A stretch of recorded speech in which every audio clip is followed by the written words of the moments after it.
let's get to Jesus Chewy Avila Jesus Chewy Aila. from V13. Yeah, from Venice, did I say Now it? this is another guy that you were involved in a sponsorship. Yeah, but I did his like legit, right? He was legit. Uh, Funny story was we were in Tehachapi together in Southern Maximum Security Complex. This is like the Alcatraz of the 80s, right?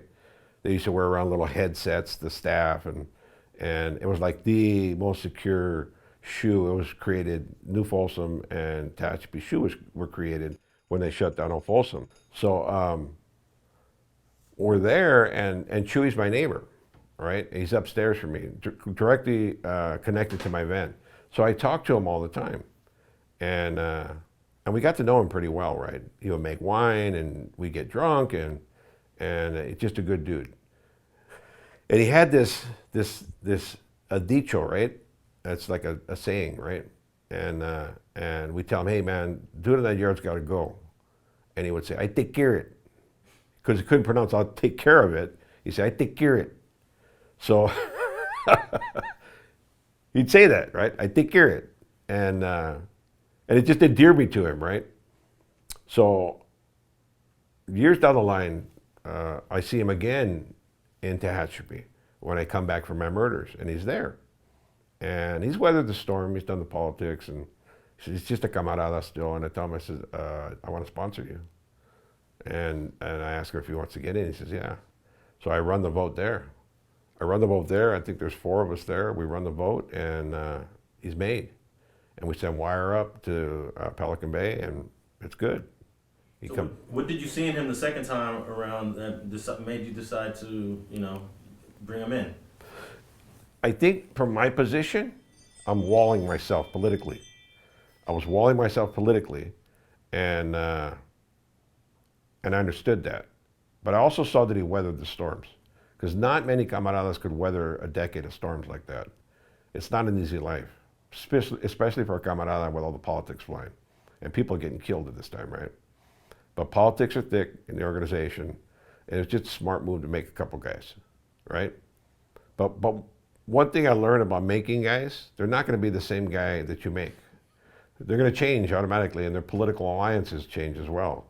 Because as soon as I made Chewy's, like he went to the opposite side. Like he became an oppositionist to me, and I picked that up immediately when we talked about. We were talking. I was in the same pod with me, and we went out to the law library together, and we're talking about a carnal that they wanted to kill. I believe it was termite from Islos. That he was completely against termite, right? Completely against termite. He's got to go, and I'm like, it's good brother, what has he done? Oh, the carnales said this, and they said that, and he's got to go. Like there's no room for benefit of the doubt for him, and that became his mindset, right? So I already knew, okay, I lost this guy. This guy was a mistake. This guy was a mistake, right? Unfortunately, Chewy went to Mexico and started dealing with the cartels, and I believe that he stole from them and got killed. Now, how often does a brother keep the loyalty with the person that sponsored them into the organization? For me, I kept my loyalty. I still see Shai as like my padrino, right? He's the one responsible for getting me in, and I still consider him a friend. I haven't maintained a relationship with him. Obviously, we don't communicate, but I still have a feeling for the guy. Pray for him. I hope that he finds peace in his life. I'm not sure that that's going to happen. He's been through some traumatic stuff in the past. He lost his daughter. His wife, Bunny, died. His daughter overdosed. And he's getting old. His health is not the best. But I still kept that loyalty. I kept my loyalty to Sammy Villalba because I came up with him. Chuco and those guys that were my crew, I have loyalty to those guys. I still feel they're my friends. Even though they might not consider me as such, I still care for those guys. But I think in a larger scale, a perfect example is San Ojeda. He makes guys and then immediately starts politicking on them. He makes guys in an attempt to control Orange County, but when they want a piece of it, he starts politicking on them. There's a few guys he's done that to, and other members have had clashes with people they sponsored. So I think when you create power, you relinquish it. When you give somebody that ability to have egalitarian status with you or equal status with you. Do you ever hear older brothers getting upset with someone they made and often saying, "Can you believe I made that guy? And look what he's doing now." Like, is that a conversation that people have? I've never personally heard that, Yeah. but I've heard disdain come out of some padrinos' mouths. Not that exact phrase, but something similar. Okay, now real quickly, let's get an update on where these people are today.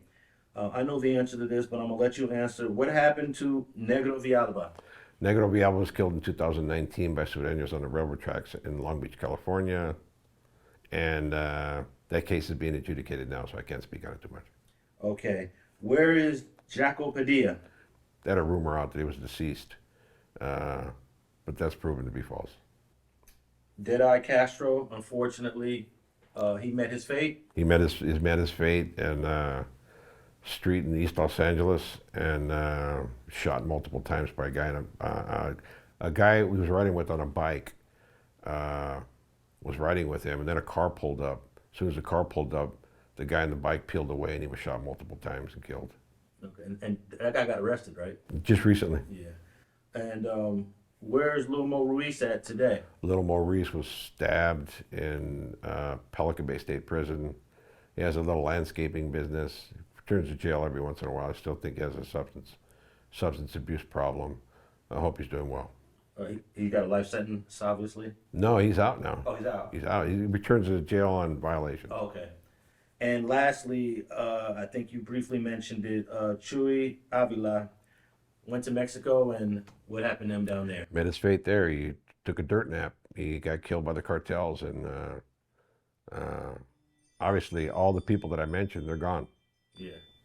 Okay, and lastly, Wedo Shyrock, Raymond Shyrock, also from Artesia, a little over a decade older than you. After you left the organization in 2002, were you ever able to send him a message or have some sort of communications with Shy? No, I had no communication with him whatsoever. In fact, I was doing some communications analysis of his visits, and I would hear him mother effing me, like that effing rat, and but I never took it personally. I get it. It's a business, you know. It's the business. And then in some of the comments I saw that from individuals who've been to federal prison said that they did time with him and that he spoke highly of me. So I don't know what to believe, whether he hates me or he loves me or what, but I still consider him my friend. I haven't had a chance to communicate with him, and I wouldn't reach out to anybody that's currently active. It's just, I wouldn't do that. I understand their position. I might put him in a position that imperils him. I wouldn't do that. But I hold no ill will towards him. I still consider him my friend. I still pray for him. You know, I hope he finds his peace, and I hope that, you know, he's okay with what he chose. Now, even though he didn't personally sponsor you, but everyone knows he got in because of you, when someone such as yourself decides to debrief and leave the organization, doesn't the backlash sometimes go to the guy that brought you in the first place?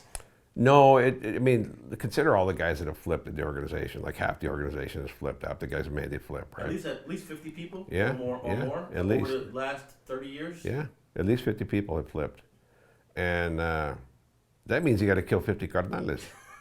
Yeah. It's just not going to happen. I mean, you might get like, next time you sponsor somebody, we're going to question your judgment. But like political backlash, nah. No, I wasn't meaning like kill him, but you lose some power. You lose position. little credibility.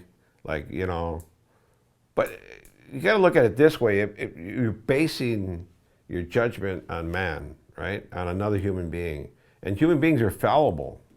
Like we're all flawed, right? So How can you say this guy is true blue, he's going to stay that way forever? Because the reality is 90% of the members that get in, they flip at some point. They get whacked, they get flipped. They don't last. It's just a truism. I mean, this isn't about 401k, golden parachute, great retirement. You got one way out, you know, and it usually ends that way. You flip or you die, you know, you get killed.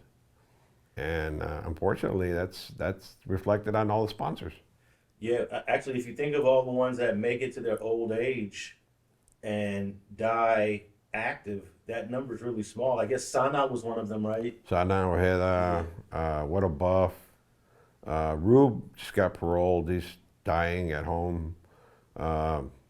Bobble, he didn't make it to old age. I mean, I guess He was in his 60s. he's in his 60s and he died on the streets. He But got that released. number is really small when you think about it. Really small. It's a really small number. All these guys die violent deaths or they lock up. Yeah, Wedo Shy is probably close to 70. 70s, he's in his 70s now. He's got to be like 74 years old, 75 years old. He's an older gentleman and unfortunately he's going to die in prison. Yeah, he got life without, Yeah. so he'll never see the time of day.